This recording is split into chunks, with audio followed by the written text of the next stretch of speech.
বাংলাদেশে প্রথম আদমশুমারি অনুষ্ঠিত হয় গ ১৯৭৪ সালে। স্বাধীনতার ঘোষণাপত্র সংবিধানের কততম তফসিলে সংযোজন করা হয়েছে? গ সপ্তম। বাংলার কোন সুলতানের শাসনামলকে স্বর্ণযুগ বলা হয়? গ আলাউদ্দিন হোসেন শাহ।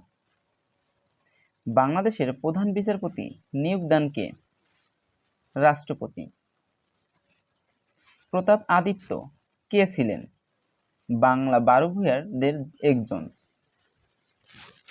আইন প্রণয়নের ক্ষমতা জাতীয় সংসদের। বাংলাদেশের জাতীয় আয় গণনায় দেশের অর্থনীতিকে কয়টি খাতে ভাগ করেছে? ১৫টি খাতে। টেস্ট ক্রিকেটে বাংলাদেশের পক্ষে কে প্রথম ডাবল সেঞ্চুরি করে?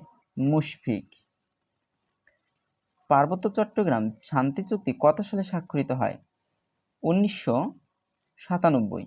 বাংলাদেশ এবং মায়ানমারের মধ্যে সমুদ্র সীমা বিরোধ কোন সংস্থার মাধ্যমে নিষ্পত্তি হয়? International tribunal for the law of the C.